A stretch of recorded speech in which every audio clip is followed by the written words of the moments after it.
राज्यात सध्या कायदा आणि सुव्यवस्थेचा प्रश्न ऐरणीवर आलेला आहे। राज्यातल्या महिला सुरक्षित नाहीत। प्रत्येक तासाला एक गंभीर घटना महिलांच्या बाबतीतली समोर येत आहे आणि आपण बघतोय की 8 मार्च उद्या जागतिक महिला दिन आहे, परंतु जागतिक महिला दिन साजरा कसा करायचा? कारण प्रत्येक महिला जी आहे ती घाबरलेल्या अवस्थेत आहे। पुण्यामध्ये आपण जर बघितलं, जिथं वर्दळीचं ठिकाण आहे, अशा स्वारगेट बस स्थानकामध्ये जो आहे तो दिवसाढवळ्या पहाटेची वेळ होती, परंतु गर्दीचं ठिकाण आहे, अशा ठिकाणी एका पीडितेवर अत्याचार होतो। त्यानंतर आपण बघितलं असेल तर त्या अत्याचार झालेल्या पीडितेलाच बदनाम करण्याचा प्रयत्न होतो।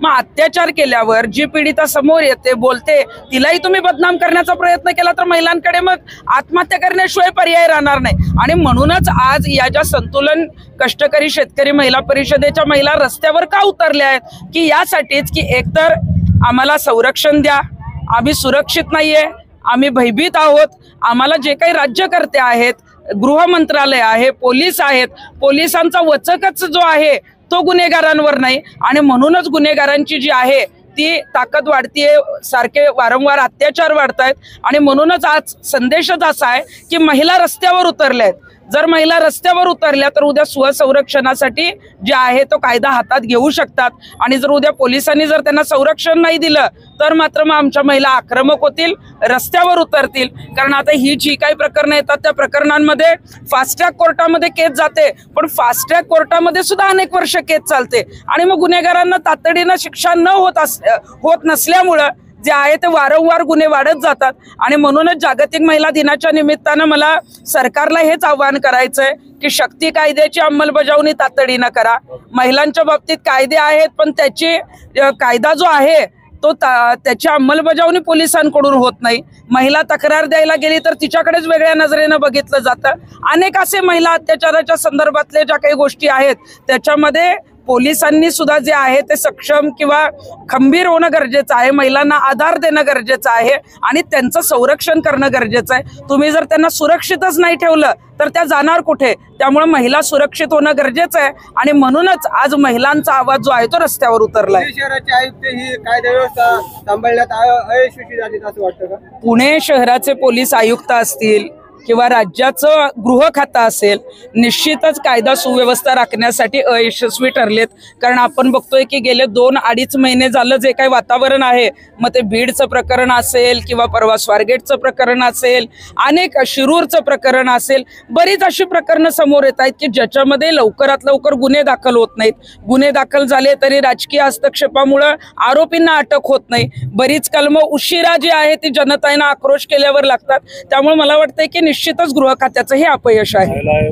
आलेला आहे मोर्चा घेऊन महिलांना न्याय हा मिळलाच पाहिजे। हल्ली महिलावर इतका अत्याचार वाढलाय, साधा आमच्या मुली जर बाहेर पडायचे म्हणलं तर ते पण विचार करून पाठवावं लागतात। आज वयस्कर महिला असू द्या, हे असू द्या, हा न्याय आम्हाला मिळलाच पाहिजे। आमच्या महिला 0 पोलीस झाल्याच पाहिजे। प्रत्येक बचत गटातली महिला ही 0 पोलीस झालीच पाहिजे आणि महिलांना न्याय मिळला पाहिजे ही आमची मागणी। कमिशनर आम्ही आता ह्याला आलेलो आहे, विधान भवन पासून इकडे आलेलो जिल्हा परिषद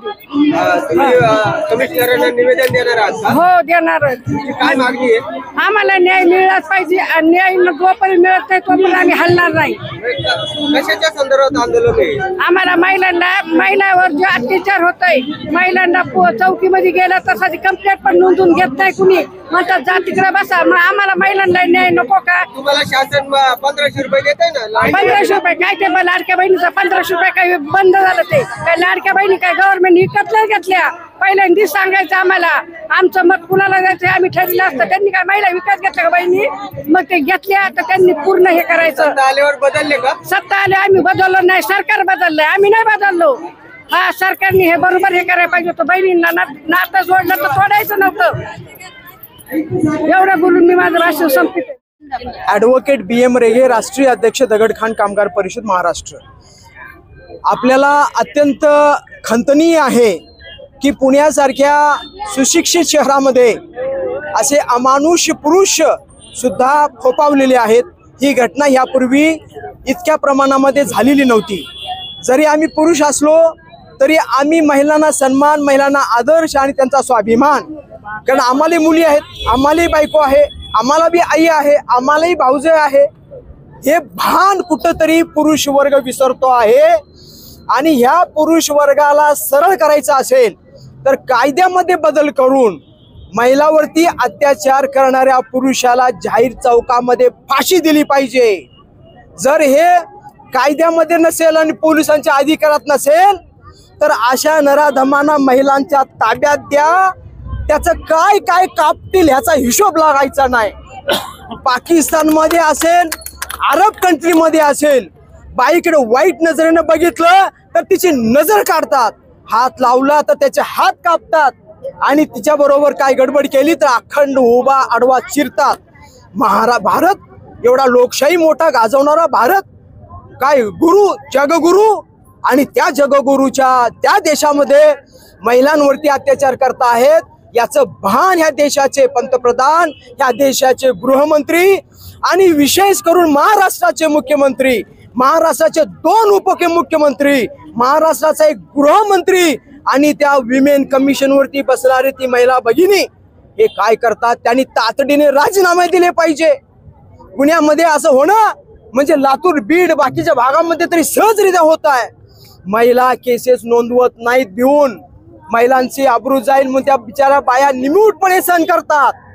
आता ह्या आपल्या निवेदनाच्या माध्यमातून महाराष्ट्र आणि केंद्र सरकारला आम्ही बजावू इच्छितोय, महिलांच्या साठी असलेला निर्भया फंड असेल किंवा विशाखा प्रकरणामधला निकाल असेल किंवा वर्मा कमिशनचा जो रिपोर्ट आहे किंवा आज तृप्तीताईंनी जो शक्ती रिपोर्ट आहे किंवा शक्तीतील काही रिकाचे याची कठोर अंमलबजावणी नाही सुरू केल्यास तर 50% महाराष्ट्रातल्या महिला रस्त्यावरती उतरतील आणि देसाई सारखे असतील, पल्लवी सारखे असतील अशा आक्रमक महिला जेव्हा रस्त्यावरती उतरतील त्यावेळेला राजकारणाचे सुद्धा अंगावरती कपडे ठेवणार नाहीत, प्रशासनाला तरी सोडणारच नाहीत, पोलीस खात्याला तर गय करणारच नाहीत।